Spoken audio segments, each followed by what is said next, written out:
Bonjour à tous, je m'appelle Rids et j'aimerais parler des événements qu'il y a à Madagascar. Il y a ces manifestations, il y a le chaos dans le pays, dû à l'injustice que le peuple est en train de subir.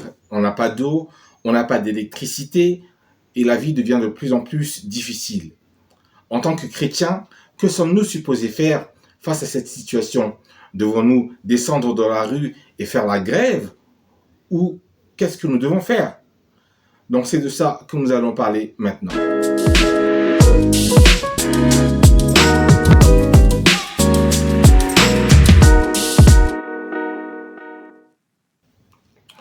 Tout d'abord, mettons les choses en place. En tant que chrétien, la Bible fait autorité. Donc nous allons voir qu'est-ce que la Bible dit d'abord par rapport à toutes ces choses-là.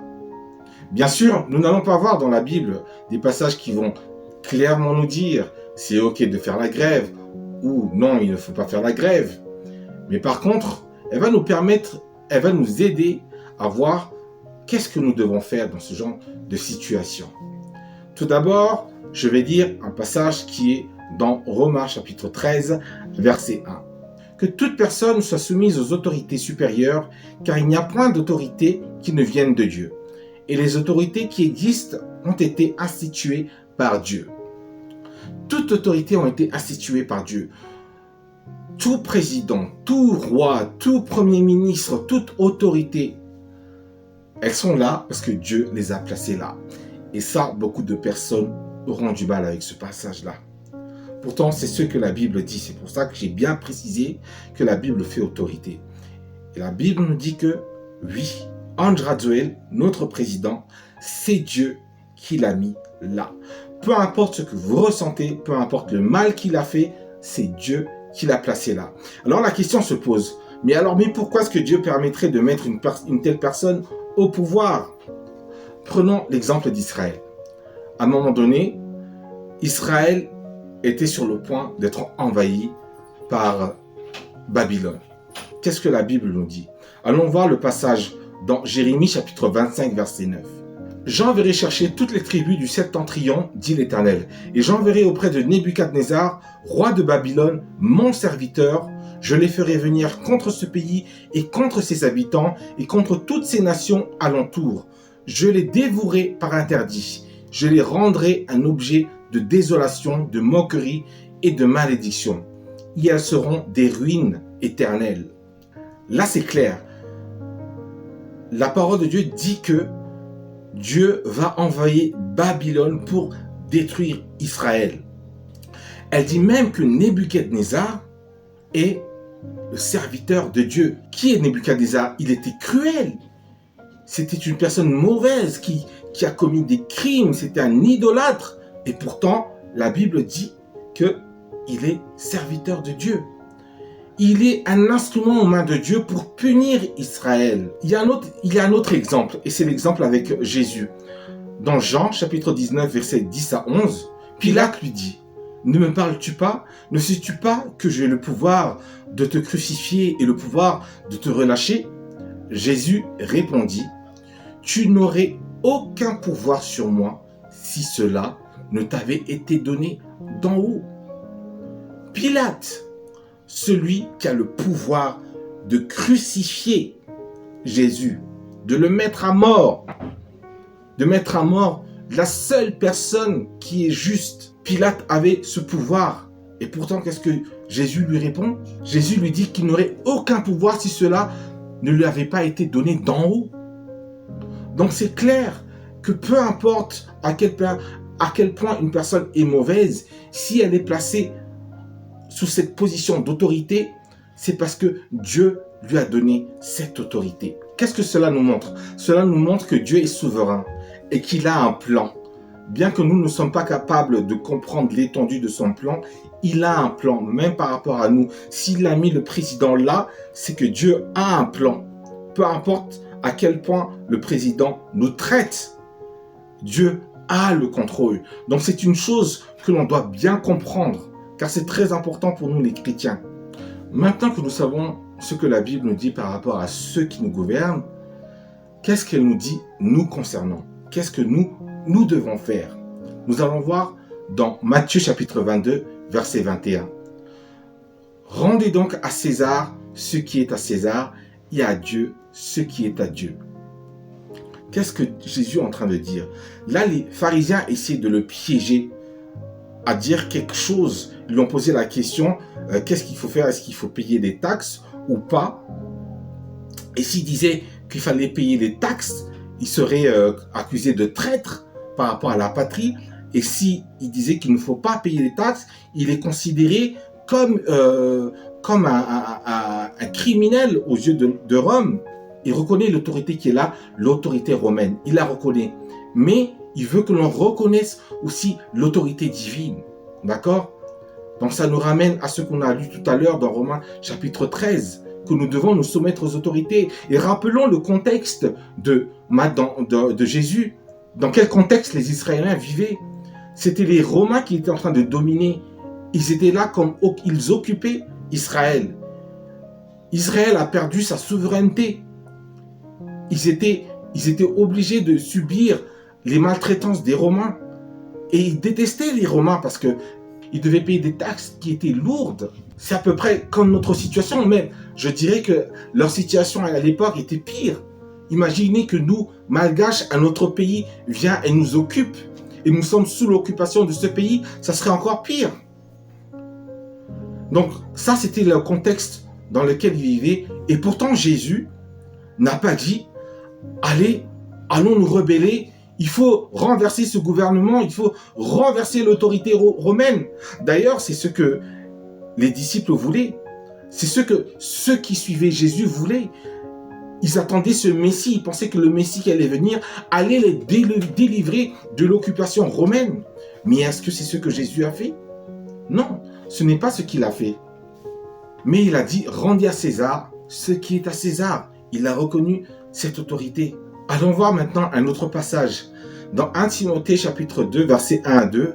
J'exhorte donc, avant toute chose, à faire des prières, des supplications, des requêtes, des actions de grâce pour tous les hommes, pour les rois et pour tous ceux qui sont élevés en dignité, afin que nous menions une vie paisible et tranquille en toute piété et honnêteté. Matthieu chapitre 5, verset 39. Mais moi je vous dis, ne résistez pas au mal. Si quelqu'un te frappe à la joue droite, tends-lui aussi l'autre. Verset 44. Mais moi je vous dis, aimez vos ennemis, bénissez ceux qui vous maudissent. Faites du bien à ceux qui vous haïssent et priez pour ceux qui vous maltraitent et vous persécutent. Ces passages sont clairs. Il n'y a pas du tout d'appel à la révolte. Au contraire, d'aimer notre ennemi, de bénir notre ennemi, bénir ceux qui nous persécutent, ceux qui nous font du mal. Donc maintenant, je vais revenir à la question. Peut-on faire la grève? La réponse est oui. On peut faire la grève parce que c'est un droit. On ne va pas à l'encontre de la justice parce que la loi nous permet de faire la grève. Lorsqu'il y a des injustices, d'ailleurs, on doit crier lorsqu'il y a des injustices. On doit le faire savoir. Mais par contre, je pense que ce n'est pas la meilleure solution pour le chrétien. Surtout après avoir vu ces passages-là. Pourquoi? Tout d'abord, nous avons vu que Dieu est tout à fait souverain. Que Dieu a mis le président actuel en place. Ce président-là ne partira pas tant que Dieu n'en aura pas fini avec lui. Tant que ça entre dans le plan de Dieu,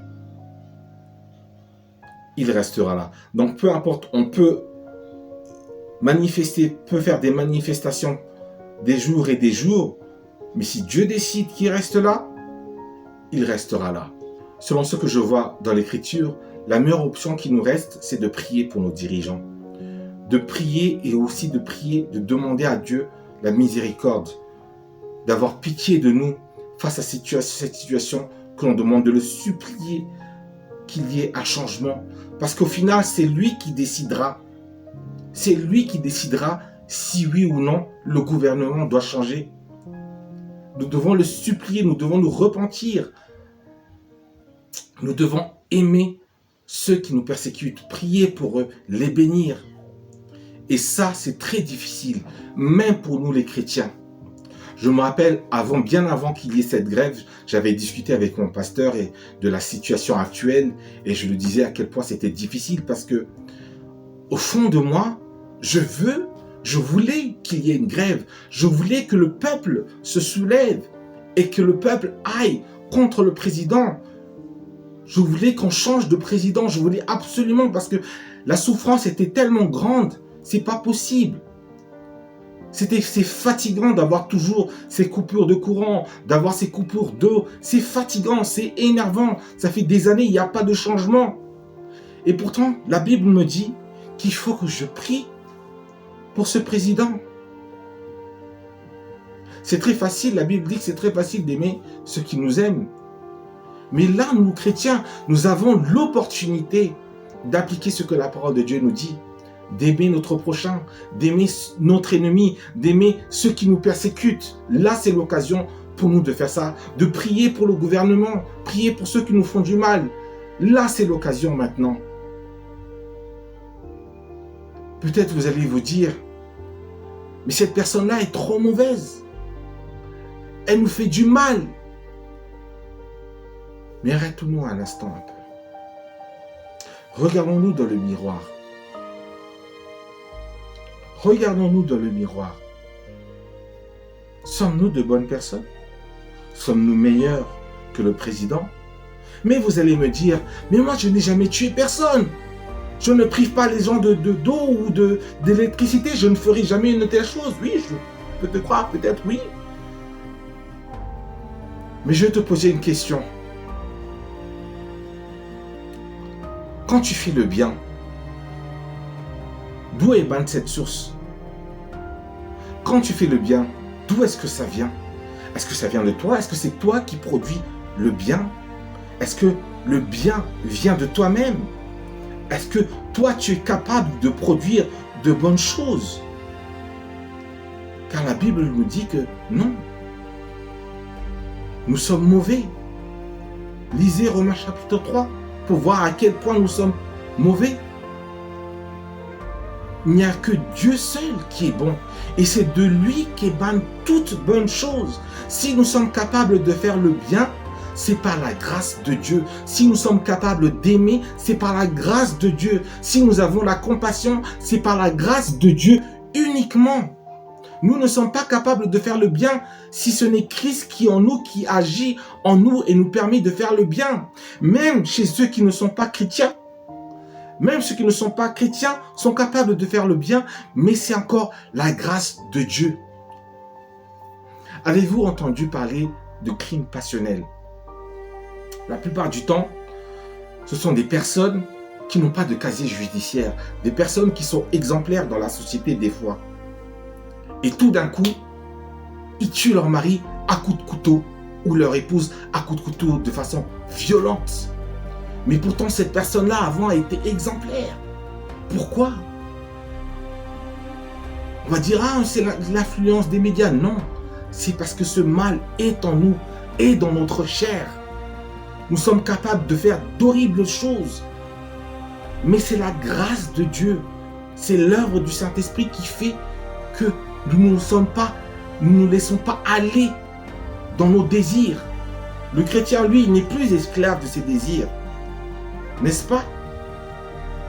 Et ceux qui ne sont pas chrétiens, le Saint-Esprit encore bloque, je dirais, comme bloque le mal qui est en eux de ressortir. Parce que si c'était le cas, si le Saint-Esprit n'agissait pas, l'être humain aurait disparu depuis bien longtemps. Parce que nous sommes mauvais. Nous sommes tous mauvais. Rappelez-vous de l'histoire de la prostituée. Qu'est-ce que Jésus a dit à ceux qui étaient prêts à jeter des pierres? Que celui qui n'a jamais péché jette la première pierre. Et là, ce passage nous concerne là, maintenant. Que celui qui n'a jamais péché jette la première pierre. Vous allez vous dire sûrement, ah, mais Andras Joël ceci, Andras Joël cela, il a fait ceci. Et toi alors? Et moi alors? Qu'est-ce qu'on a fait? Sommes-nous des super saints? On n'a jamais péché? Non.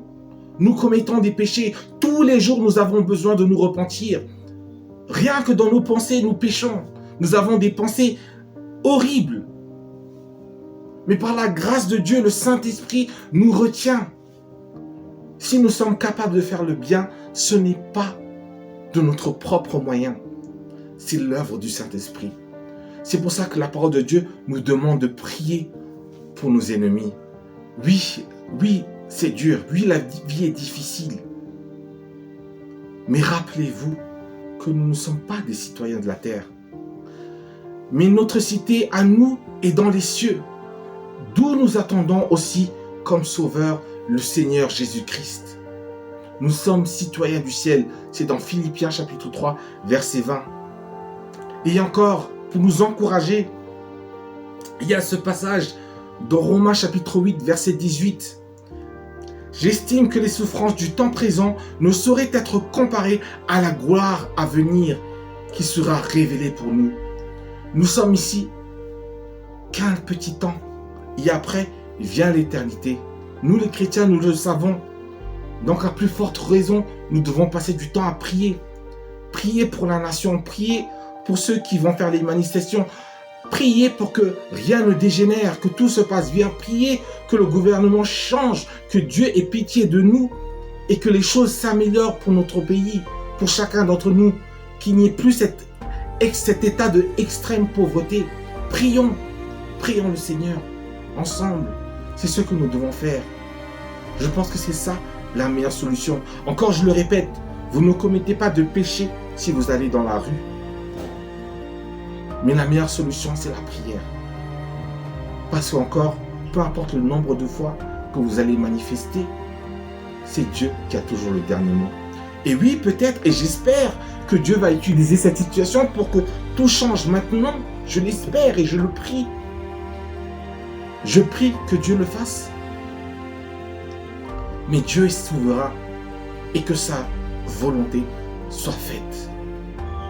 Nous ne sommes pas meilleurs que le président. Nous ne sommes pas meilleurs. Nous avons juste eu la grâce. Et nous devons prier pour cette grâce. Nous devons prier pour notre président, que lui aussi puisse se repentir et se retourner vers Christ. Que Dieu vous garde.